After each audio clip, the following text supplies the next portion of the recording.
नमस्कार दोस्तों, स्वागत है आपका हमारे YouTube चैनल नर्सिंग एजुकेशन में। तो दोस्तों, आज फिर आपसे मुलाकात हो रही है एक नई लाइव वीडियो सेशन के साथ में, जो कि होने वाला है आरआरबी नर्सिंग ऑफिसर भर्ती से रिलेटेड इंपॉर्टेंट क्वेश्चन के हवाले से। तो दोस्तों, आज हमारी क्लास जो है वो 14 क्लास होने वाली है, जिसके अंदर हम क्वेश्चन सेशंस को समझेंगे, ऐसे क्वेश्चंस को जानेंगे जो कि एग्जाम में सीधे कहीं ना कहीं तौर पर आपके पूछे जाते हैं और पिछले एग्जाम में भी पूछे गए हैं। तो दोस्तों, आपको वीडियो को लाइक कर देना है, चैनल को सब्सक्राइब कर देना है और टेलीग्राम चैनल को ज्वाइन कर लेना है। वहाँ पर आपको हर छोटी छोटी से बड़ी खबर हम प्रोवाइड कराते रहते हैं। चलिए चालू करते हैं आज का क्वेश्चन, जो कि होने वाला है 21 नंबर क्वेश्चन। जहाँ से हमने छोड़ा था उस क्वेश्चन की बात करने वाले हैं। तो पहला क्वेश्चन है हमारा 21 क्वेश्चन को देखते हैं। चलिए तो 21 नंबर क्वेश्चन को देखते हैं। द रिलेशनशिप बिटवीन टू और मोर वेरिएबल इज कॉल्ड। एक वेरिएबल और दूसरे वेरिएबल के बीच में रिलेशनशिप होता है, उसको क्या कहते हैं? उसको कहते हैं अपन क्या? कोरिलेशन। क्या कहते हैं उसको? कोरिलेशन कहते हैं। मतलब कि एक वेरिएबल हो गया और दूसरा वेरिएबल है, इसके बीच का जो रिलेशनशिप होता है, इसके बीच के रिलेशनशिप को क्या कहा जाता है? कोरिलेशन कहा जाता है। क्या कहा जाता है? कोरिलेशन कहा जाता है। ये रिसर्च का क्वेश्चन है, काफी एग्जाम में पूछा जाता है। चलिए अब बात करते हैं 22 नंबर क्वेश्चन की।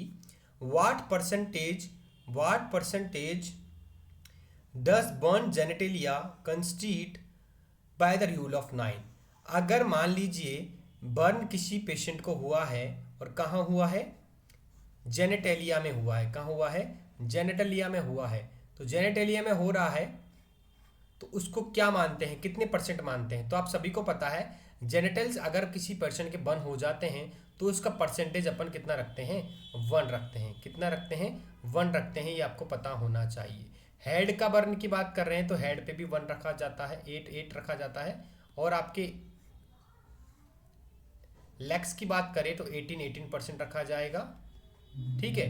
और आपके हैंड की बात की जाए तो वो भी कितना रखा जाएगा? आपका 9 और 9 रखा जाएगा, तो 18 रखा जाएगा। और आपके स्टार्टिंग टंग 18 और ये 18 रखा जाता है। और जेनेटेलिया जो है आपका 1 रखा जाता है। ये आप सभी को पता होना चाहिए। वही क्वेश्चन पूछ रखा है कि जेनेटल ऑर्गन्स जो होते हैं, इसके जो रूल ऑफ 9 के तहत आपके जेनेटल ऑर्गन्स जो होते हैं, उसके अंदर 1 का परसेंटेज कितना जोड़ा जाएगा? 1% जोड़ा जाएगा। ये आप सभी को पता होना चाहिए। चलिए अब बात करते हैं नेक्स्ट क्वेश्चन की। नेक्स्ट क्वेश्चन क्या कह रहा है, इसके बारे में बात करते हैं। वीडियो को लाइक कर दीजिएगा, चैनल को सब्सक्राइब जरूर कीजिएगा। 23rd क्वेश्चन कहता है the period between exposure to infection and the appearance of first symptoms. किसी भी व्यक्ति को कोई भी इन्फेक्शन हुआ है, किसी भी व्यक्ति को कोई इन्फेक्शन हुआ है और उसके पहले अपीयरेंस, यानी कि उस इन्फेक्शन के पहले साइन एंड सिम्टम्स शो होने के बीच का समय। देखिए, किसी भी पर्सन को कोई इन्फेक्शन हुआ है, अब उस इन्फेक्शन से रिलेटेड कोई भी पहला साइन एंड सिम्टम्स देखने के बीच का जो समय होता है, उस समय को क्या कहते हैं अपन? क्या कहते हैं दोस्तों? उसको कहते हैं इंक्यूबेशन पीरियड। क्या कहते हैं? कोई भी बीमारी किसी व्यक्ति को हुई है और उस बीमारी से रिलेटेड कोई पहला सिम्टम्स, जो साइन एंड सिम्टम देखने को मिला है, उन दोनों के बीच का जो समय होता है, उसको क्या कहा जाता है? इंक्यूबेशन पीरियड कहा जाता है। क्या कहा जाता है? इंक्यूबेशन पीरियड कहा जाता है। ये आपको पता होना चाहिए। चलिए अब नेक्स्ट क्वेश्चन के बारे में बात करते हैं। 24 नंबर क्वेश्चन क्या कह रहा है उसके बारे में बात कर लेते हैं। 24 नंबर क्वेश्चन कह रहा है the surgical removal of the entire constants of the orbit including the eyeballs and eyelid. एक आंख जो होती है उसके एंटायर कंटेंट्स, यानी कि पूरे जो भाग होता है आंख का, जिसमें आपका ऑर्बिट हो गया, आपका इंक्लूडिंग आई बॉल्स हो गई और आईलिड हो गई। अगर किसी आंख के आई बॉल के ऑर्बिट को, आई बॉल को और आई लिड्स को पूरी तरीके से बाहर निकाल लिया जाए किसी सर्जरी के माध्यम से, तो उस चीज को क्या बोलते हैं? उस जो फॉर्म है, वर्ड है, उसको क्या कहा जाता है? तो आप सभी को पता है, उसको कहा जाता है एक्सट्रैक्शन। क्या कहा जाता है? एक्सट्रैक्शन कहा जाता है। जिसमें आई के सारे कंटेंट्स जो है उसको सर्जिकली क्या कर दिया जाता है? आउट कर दिया जाता है, बाहर निकाल दिया जाता है। तो इसका आंसर क्या होता है? एक्सटेंशन का इसका आंसर होता है। ये काफी अच्छा क्वेश्चन है जो एग्जाम पे पूछा जाएगा। अब बात करते हैं हमारा 25 नंबर क्वेश्चन क्या कह रहा है कि which cell are that takes part in the innate immunity by killing virus infected cells ऐसी बॉडी की कौन सी एक इम्यूनिटी होती है, ऐसी बॉडी की कौन सी एक इम्यूनिटी होती है, यानी ऐसे कौन से सेल्स होती है जो वायरस को क्या करती है, किल करने का काम करती है। कौन से वायरस को, यानी बात करते हैं which cells are that take part on the innate immunity by killing virus infected cells, यानी कि ऐसी कौन सी सेल्स होती है जो कि इनेट इम्यूनिटी, क्या मतलब इनेट इम्यूनिटी को फॉर्म करती है और क्या करती है, किलिंग वायरस इन्फेक्टेड सेल, और किल करने का काम करती है किसका, वायरस सेल को किल करने का काम करती है। तो वो कौन सी होती है, नेचुरल किलर सेल उसको कहते हैं, यानी कि एनके सेल्स उसको कहा जाता है। नेचुरल किलर सेल्स ऐसी सेल्स होती है जो बॉडी की जो वायरसेस होते हैं बॉडी के अंदर, ठीक है, उसको क्या करने का काम करती है, मारने का काम करती है, उसको कहा जाता है एनके सेल्स, यानी कि नेचुरल किलर सेल्स उसको कहा जाता है। अब बात करते हैं नेक्स्ट क्वेश्चन की। नेक्स्ट क्वेश्चन कहा जाता है आपसे कि नेक्स्ट क्वेश्चन की बात की जाए तो an accumulation of blood the blood in the intrapleural space, intrapleural space के अंदर एक्यूमुलेशन ऑफ द ब्लड का एक्यूमुलेशन हो जाना। देखिए प्लूरल कैविटी जो होती है वो क्या होती है, लंग्स ये आपके दोनों लंग्स हो गई, ये ट्रैकिया हो गया, लंग्स के चारों तरफ जो कैविटीज होती है जो लंग्स को कवर करके रखती है, इसके बीच में क्या फिल हो जाना, ब्लड का फिल हो जाना। किसका, ब्लड का फिल हो जाना, आपके लंग्स की कवरिंग जो होती है प्लूरल स्पेस उसको कहा जाता है। इसके अंदर क्या फिल हो जाना, ब्लड की फिलिंग हो जाना, और ब्लड की फिलिंग जब हो जाएगी तो उस कंडीशन को क्या कहा जाता है, तो आप सभी को पता है, इसको कहा जाता है आपका हीमोथोरेक्स। क्या कहा जाता है, हीमोथोरेक्स कहा जाता है। हीम मतलब ब्लड और थोरेसिक कैविटी मतलब कि आपके लंग्स की जो कैविटी होती है जिसके सराउंडिंग, जिसके अंदर लंग्स फॉर्म होते हैं, उसको कहा जाता है प्लूरल स्पेस। उसके अंदर क्या हो जाना, एक्यूमुलेशन, ब्लड का एक्यूमुलेशन हो जाना, जिसकी वजह से क्या होता है, आपके इंटरनल ब्लीडिंग होने की वजह से क्या होता है, इंट्राप्लूरल स्पेस के अंदर ब्लड का एक्यूमुलेशन हो जाता है, उसको क्या कहा जाता है, हीमोथोरेक्स कहा जाता है। क्या कहा जाता है, हीमोथोरेक्स कहा जाता है। चलिए अब बात करते हैं नेक्स्ट क्वेश्चन के बारे में। 27 नंबर क्वेश्चन आपसे क्या कहने वाला है। दोस्तों वीडियो को लाइक जरूर कर दीजिएगा, चैनल को सब्सक्राइब जरूर कर दीजिएगा। इसी तरह की वीडियो हम आपके लिए लेते आते रहते हैं और आपको बहुत ही बेनिफिट इससे मिलने वाला है।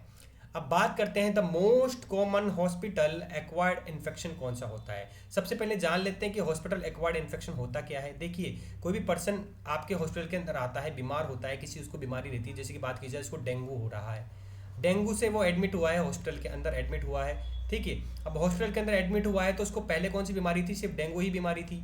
लेकिन क्या हुआ, 48 घंटे के भीतर, ठीक है, उसको कोई भी दूसरी बीमारी जो है हॉस्पिटल की लग गई, दूसरी बीमारी जो उसको उस समय नहीं थी जब वो हॉस्पिटल के अंदर आया था।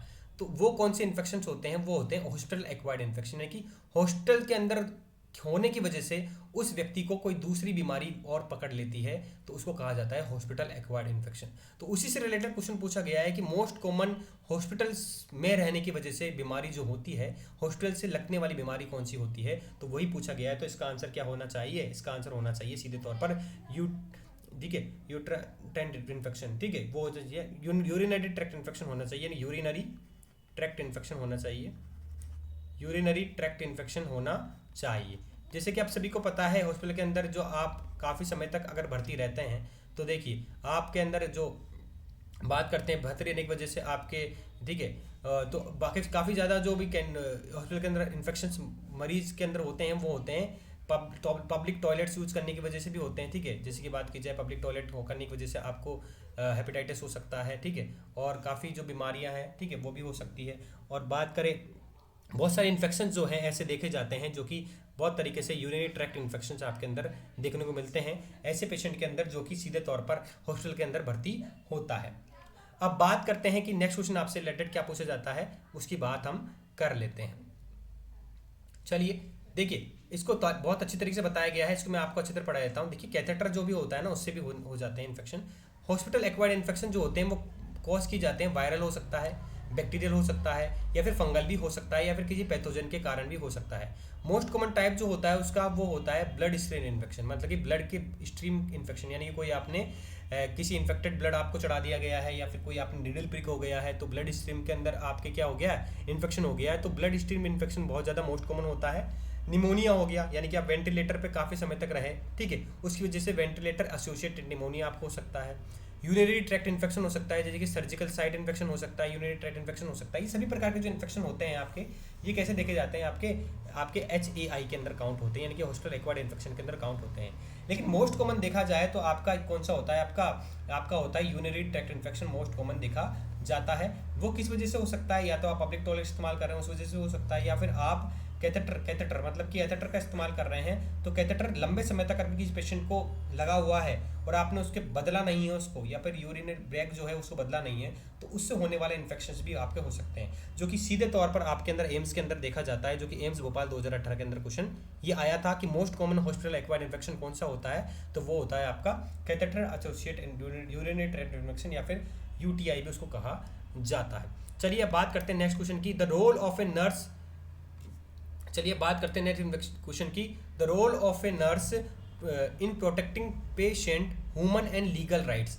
किसी पेशेंट को किसी प्रकार के ह्यूमन या फिर लीगली तौर पर बचाव करने वाली नर्स को, या फिर नर्स का काम होता है, तो उसको क्या कहा जाता है, उसको कहा जाता है कि भाई ये जो पेशेंट है इसको क्या कर रही है, कोई नर्स क्या कर रही है, लीगली तौर पर बचाने का प्रयास कर रही है, प्रोटेक्ट करने का प्रयास कर रही है, लीगल राइट का ध्यान रखते हुए इसको बचाने का प्रयास कर रही है, तो वो नर्स एक प्रकार से किसका काम कर रही है, पेशेंट के एडवोकेट का काम कर रही है। यानी कि नर्स एक प्रकार से एडवोकेटर भी होती है। यानी कि एडवोकेट मतलब होता है कि किसी पेशेंट को, जिस प्रकार से एडवोकेट जो कोर्ट का वकील होता है, वो अपने जो भी उसका केस जिसका भी केस लड़ता है उसको बचाने का प्रयास करता है, तो आपके पेशेंट को किसी प्रकार की लीगल राइट्स का अधिकार जो है ना, उससे अधिकार, उसके अधिकार क्या है उसकी रक्षा करना, और पेशेंट को हर प्रकार की चीज़ों से बचाना लीगली, तो वो एक प्रकार से नर्स का काम होता है, जिसको अपन बोलते हैं पेशेंट का एडवोकेट। यानी कि एडवोकेटर भी होती है एक नर्स, किसी पेशेंट को ध्यान में रखते हुए, यानी पेशेंट के लिए एडवोकेट का काम भी करती है। तो इसका आंसर क्या हो जाएगा आपका, पेशेंट एडवोकेट, यानी कि एडवोकेटर भी वो नर्स हो जाती है, या फिर उसका रोल ये होता है। अब बात करते हैं नेक्स्ट क्वेश्चन की। 29 क्वेश्चन क्या कहना चाह रहा है, 29 नंबर क्वेश्चन कहना चाह रहा है कि भाई एक group of a ocular condition characterized by the optic nerve damage, मतलब कि किसी पेशेंट की जो ऑप्टिक नर्व है वो डैमेज हो चुकी है। क्या हो चुकी है, ऑप्टिक नर्व जो है डैमेज हो चुकी है। अब ऑप्टिक नर्व किसका काम करती है, देखने का कार्य करती है, ठीक है। अब उसके अंदर क्या हुआ है, किस वजह से डैमेज हो गई है, क्योंकि उसका इंट्रा ऑकुलर प्रेशर जो है, आईओपी जो है, वो क्या हो गया है, बढ़ गया है। अब आईओपी जब बढ़ गया है तो उसकी वजह से क्या हो चुका है, उसका विजन लॉस देखने को मिलता है।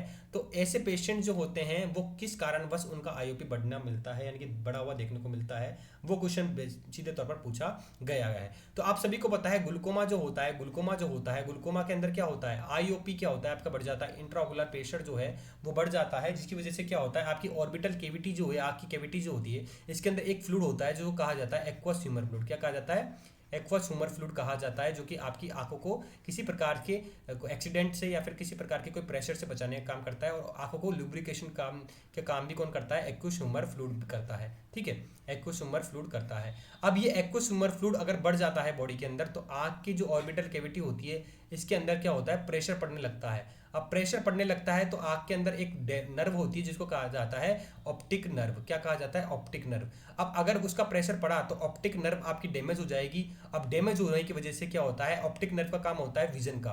किसका काम होता है, विजन का काम होता है इसका। अगर वो डैमेज हो जाती है तो इंसान क्या हो जाता है, अंधा हो जाता है, और विजन लॉस हो जाती है। तो वो किस कंडीशन की वजह से देखने को मिलती है, आप सभी को पता है, ग्लूकोमा। तो ग्लूकोमा की कंडीशन की वजह से ये सब चीज़ें देखने को मिलती है। तो इसका आंसर क्या हो जाएगा, ग्लूकोमा आपका सही उत्तर हो जाएगा। तो दोस्तों वीडियो को लाइक जरूर करिएगा, अगर अच्छी लगी क्लास आपको वीडियो को लाइक करिएगा। चलिए अब बात करते हैं नेक्स्ट क्वेश्चन के बारे में। 30 क्वेश्चन क्या होने वाला है, तो दोस्तों 30 क्वेश्चन आपसे पूछा जा रहा है कि psychotherapeutic use of movement is called, यानी कि ऐसी कौन से मूवमेंट होते हैं जिसको आप साइकोथेरेपेटिक मूवमेंट भी कहते हैं।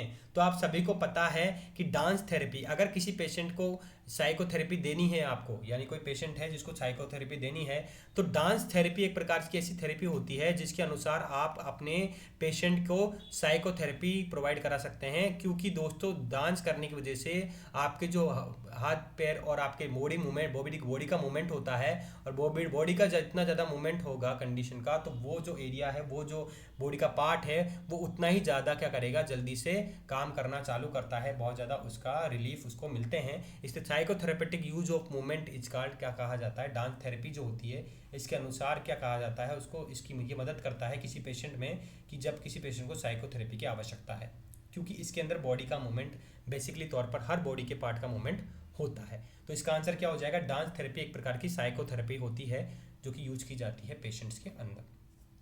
चलिए अब बात करते हैं 31 नंबर क्वेश्चन की। उससे पहले आपको वीडियो को लाइक करना होगा, चैनल को सब्सक्राइब करना होगा, और कमेंट में जरूर एक लाइक कमेंट में जरूर लिखिएगा क्लास आपको कैसे लगी। ठीक है, इसी तरह क्लास आपको आगे मिलती रहेगी मेरे द्वारा।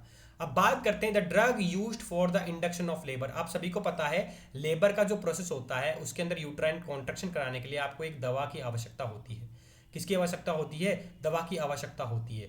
ठीक है, अगर किसी पेशेंट का यूट्राइन कॉन्ट्रैक्शन बहुत कम हो रहे हैं तो यूट्राइन कॉन्ट्रैक्शन यानी कि बच्चे को गर्भावस्था जब डिलीवरी होती है तो बॉडी के माँ के गर्भ में से बाहर निकालने के लिए एक दवा का इस्तेमाल अमूनी तौर पर किया जाता है। वो कौन सी दवा है? तो drug of induction of the labour वो किसको कहा जाता है? जैसा कि आप सभी को पता है ऑक्सीटोसिन जो होता है इसको क्या कहा जाता है? इंडक्शन ऑफ लेबर की दवा कहा जाता है। ऑक्सीटोसिन का काम क्या होता है? ऑक्सीटोसिन का काम होता है यूट्राइन कॉन्ट्रैक्शन कराने का काम होता है। क्या काम होता है? यूट्राइन कॉन्ट्रैक्शन कराने का काम होता है। ठीक है, यूट्राइन कॉन्ट्रैक्शन कराने का काम होता है। तो यूट्राइन जितना कॉन्ट्रैक्ट करेगा उतनी जल्दी क्या होगा? बच्चा माँ के गर्भ में से बाहर की तरफ निकलेगा। तो अगर किसी महिला है जिसके गर्भ जो है वो एटोनिक यूटेरस यानी कंडीशन है, एटोनिक यूटेरस वाली कंडीशन है, यानी कि यूटेरस क्या है? कॉन्ट्रैक्ट नहीं हो पा रहा है। अब बच्चा अगर यूटेरस कॉन्ट्रैक्ट ही नहीं हो पाएगा तो बच्चा डेथ कर जाएगा। उसके लिए आपको यूटेरस को कॉन्ट्रैक्ट कराना पड़ेगा। इसके लिए आपको बाहर से दवा देनी पड़ेगी। तो ऑक्सीटोसिन आप देते हैं 10 इंटरनेशनल यूनिट करके कुछ देते हैं आप। ठीक है, उसके तहत क्या होता है? बच्चे के अंदर जैसे ऑक्सीटोसिन जाएगा तो वैसे ही क्या होता है? आपका हाइपोथैलेमस जल्दी से यूट्राइन कॉन्ट्रैक्शन का कराने लगेगा और यूट्राइन कॉन्ट्रैक्शन जब होगा तो बच्चा आसानी से क्या हो जाएगा? माँ के गर्भ में से बाहर आ जाएगा, उसकी डिलीवरी हो जाएगी। इसलिए क्वेश्चन पूछा जाता है कि इंडक्शन ऑफ लेबर के लिए जो दवा इस्तेमाल की जाती है वो कौन सी? आपकी ऑक्सीटोसिन दवा का इस्तेमाल किया जाता है।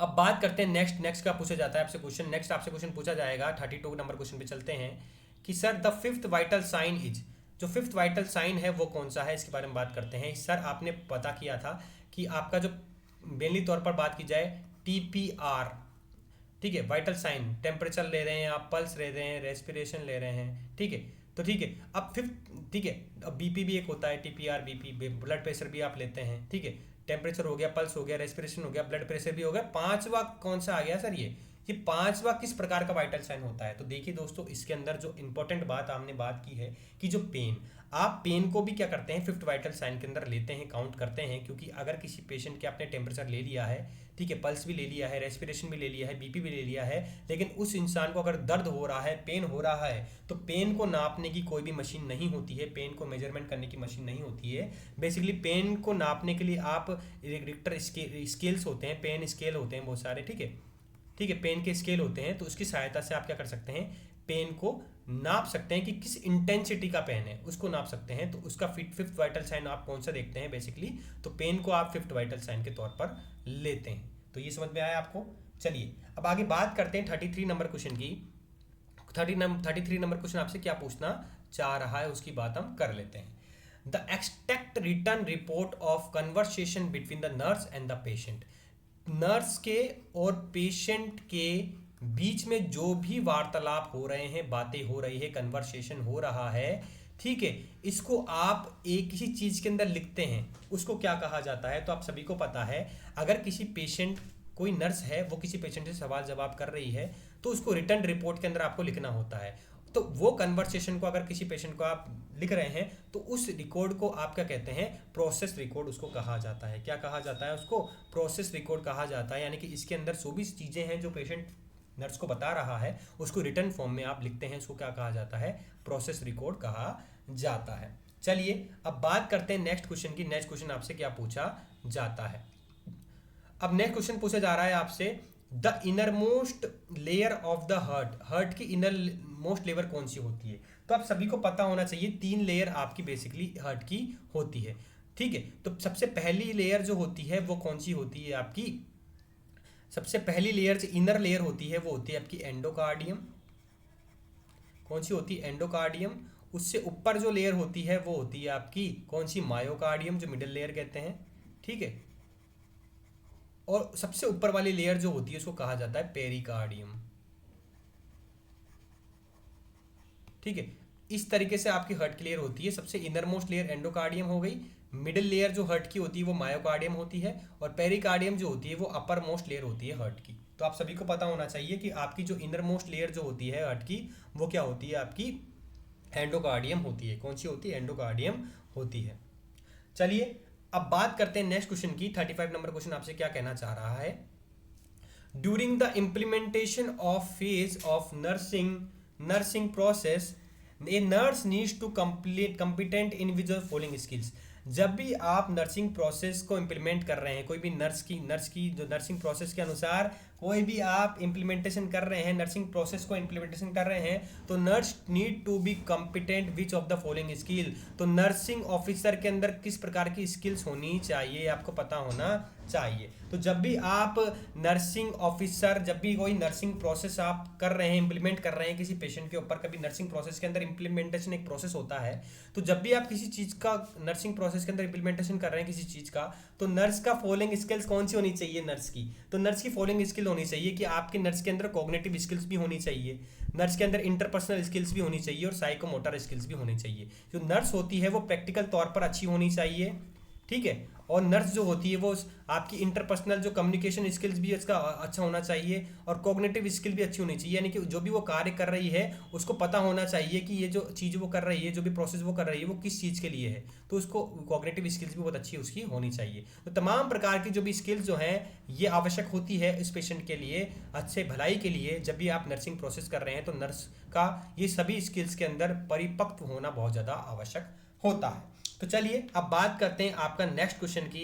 नेक्स्ट क्वेश्चन आपसे क्या कहना चाह रहा है, उससे पहले मैं आपको बताना चाहूँगा कि इस प्रकार की सभी प्रकार की वीडियो जो हैं हमारे स्टाफ के दो, हमारे जो भी, ठीक है, हमारे स्टाफ है, जो हमारे दोस्त सारे हैं, जो मिलकर आपके लिए वीडियो लेकर आते हैं, ठीक है। और नर्सिंग एजुकेशन चैनल पर आपके लिए बहुत अच्छी तरह से वीडियो मिलती है। और सबसे इंपॉर्टेंट बात, अगर आपको आरआरबी के प्रिपरेशन के लिए बहुत अच्छी क्लासेस चाहिए और आपको बिल्कुल नवरात्रा का हमारा स्पेशल स्थापना दिवस पर नवरात्र पे 90% छूट मिल रही है, आपको 90% छूट मिल रही है आपको। हम आपको बता दें 90% छूट आपको किस में मिल रही है, रेलवे नर्सिंग ऑफिसर आरआरबी के लिए आपको जो स्पेशल की पॉइंट बुकलेट है, स्पेशल की पॉइंट बुकलेट है, ध्यान देना दोस्तों, स्पेशल की पॉइंट बुकलेट, मैं आपको वादा करना चाहता हूं कि ये जो बुकलेट होने वाली है आपके लिए बहुत ही रामबाण साबित होगी। स्पेशल की पॉइंट बुकलेट है वो जिसके अंदर आपके आरआरबी के ओल्ड पेपर आपको मिलेंगे। जितने भी एग्जाम आपके आरआरबी के हुए, जितने बेहतर तरीके से तैयारी हो सकती है आपकी, जितने भी आरआरबी के ओल्ड पेपर है ना, तो ये आपको मिल सकते हैं, जिसके अंदर आपको आरआरबी बुकलेट,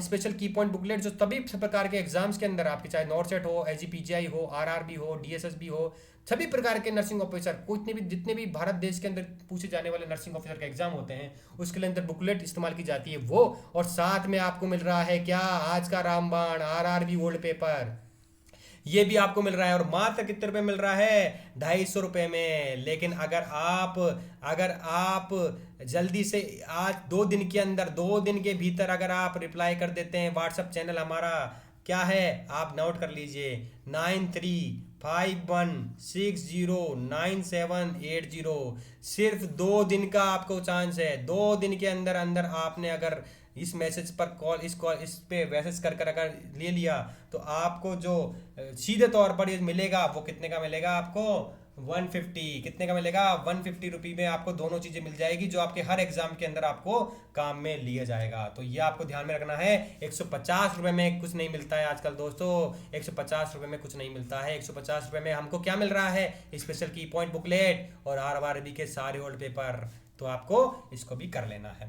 अब बात करें दोस्तों, इसको देख लेते हैं, ठीक है, इसको हम चलो इसको यहीं रहने देते हैं। चलिए अब बात करते हैं हम नेक्स्ट, ठीक है, कि भाई विच of the following is transmitted by the rodents.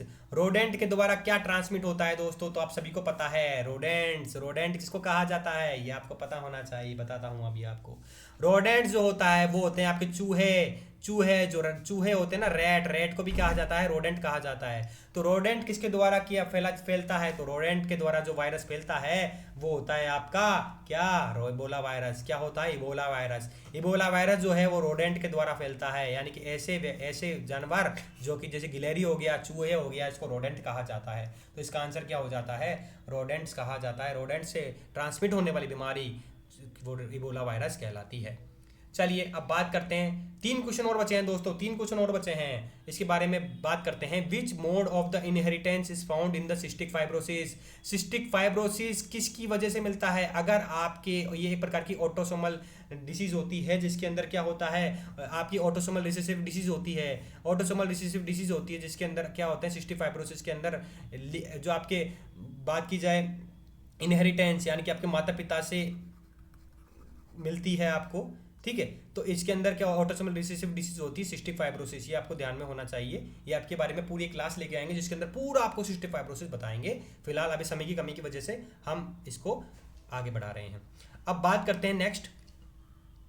देखिए सिस्टिक फाइब्रोसिस की अगर रिलेटेड बात की जाए तो मोटे मोटे तौर पर बता देता हूँ। सिस्टिक फाइब्रोसिस जो होता है ये ऐसी कंडीशन होती है जिसके अंदर ऑटोसोमल रिसेसिव पैटर्न में आपके है ना इरिटेंस होता है, जिसके अंदर both copies of gene is in each cell have mutation, मतलब कि जिसके अंदर बोथ एक जीन की 2 कॉपीज हो जाती है और ईच सेल के अंदर म्यूटेशन देखने को मिलता है, ठीक है। हर एक सेल के जो सेल होती है उसके अंदर म्यूटेशन देखने को मिलता है, ये सिस्टिक फाइब्रोसिस के अंदर होता है। इसके अंदर the parents of individual with autosomal recessive condition which carry a 1 copy of mutant gene but they typically do not show sign and symptoms.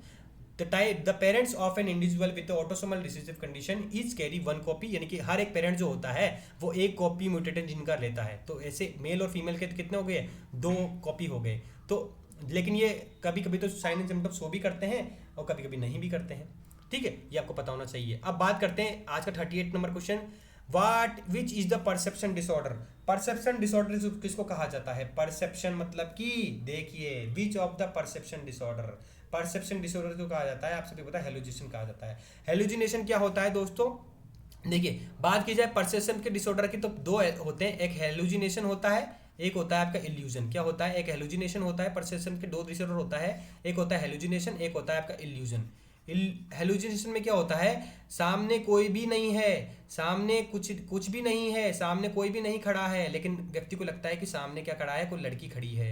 यानी कि लड़कों को लग रहा है कि सामने कोई लड़की मौजूद है लेकिन वहां पर कोई भी लड़की मौजूद नहीं होती। तो मतलब कि व्यक्ति क्या कर रहा है, फॉल्स फिक्स होता है, उसको फॉल्स होता है, फॉल्स परसेप्शन होता है, जिसके अंदर सामने कोई भी व्यक्ति खड़ा हुआ नहीं है फिर भी लड़के को लग रहा है कि सामने कोई लड़की खड़ी है। तो ये क्या होता है, हेलुसिनेशन कहलाता है।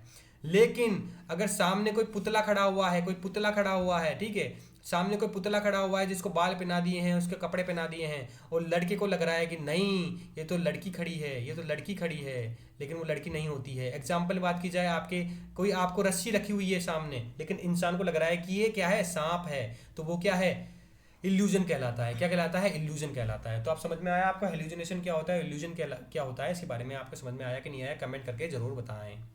अब बात करते हैं 39 नंबर क्वेश्चन और इसके बाद में एक और क्वेश्चन होगा, ठीक है।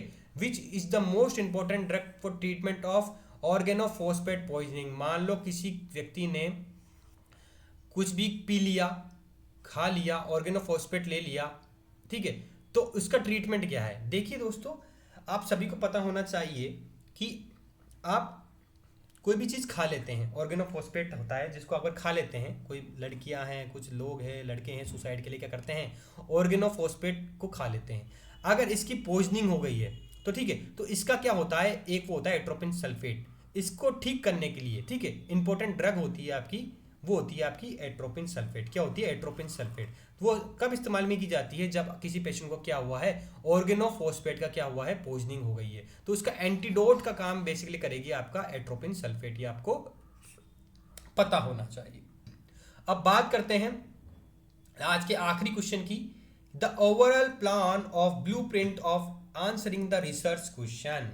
अगर the overall plan of blueprint for answering the research question is called. देखिए इसमें क्वेश्चन पूछा गया है, समझने का प्रयास कीजिए। कोई भी आप रिसर्च करने वाले हैं, कोई भी रिसर्च करने वाले हैं, कोई क्वेश्चन आपसे पूछा गया है कि इस एरिया के अंदर इतने डेंगू के केस क्यों आते हैं। ये क्या हो गया, आपका रिसर्च का क्वेश्चन हो गया कि हमको पता लगाना है कि इस एरिया के अंदर इतने डेंगू के केस कैसे आ रहे हैं, ठीक है। तो उसको पूरे ओवरऑल प्लान को, उस पूरे ओवरऑल प्लान को जिस पेज पर लिखा जाता है, जिस पेज पर लिखा जाता है उसको कहा जाता है, क्या कहा जाता है उसको? उसको कहा जाता है आपका रिसर्च डिजाइन। मतलब कि ऐसी डिजाइन जिसके अंदर आप ये सब लिखते हैं, जिसके अंदर आप प्लान बनाते हैं, जब भी आप किसी रिसर्च के क्वेश्चन को आंसर करने वाले हैं, आंसर देने वाले हैं, उसको लिए आपको कहा जाता है रिसर्च डिजाइन। तो दोस्तों आज के बस इतना ही। आप बताइएगा क्लास आपको कैसी लगी, वीडियो को लाइक जरूर कीजिएगा, चैनल को सब्सक्राइब जरूर कीजिएगा। और आपको बताया गया है कि भाई आपको आरआरबी के ओल्ड पेपर और आपको नर्सिंग क्वेश्चंस की बुकलेट जो है वो भी आपको सिर्फ 2 दिन का समय है आपके पास। ठीक है, 2 दिन के भीतर भीतर आपको क्या कर देना है, इसको व्हाट्सएप चैनल के माध्यम से मैसेज करते हुए, ठीक है, व्हाट्सएप पर मैसेज करते हुए आपको खरीद लेना है। ऑफर प्राइस जो रखा गया है 2 दिन का, वो रखा गया है 150 रुपये। 150 रुपये में आपको कुछ नहीं मिलेगा, आपको हमारी नर्सिंग ऑफिसर के लिए RRB ऑल पेपर और नर्सिंग क्वेश्चन की बुकलेट, आपको नर्सिंग क्वेश्चन आंसर की बुकलेट मिलने वाली है। तो दोस्तों आज के लिए बस इतना ही, फिर मिलेंगे नई क्लास के साथ में। जब तक आप वीडियो को लाइक कीजिएगा। जय हिंद, जय भारत।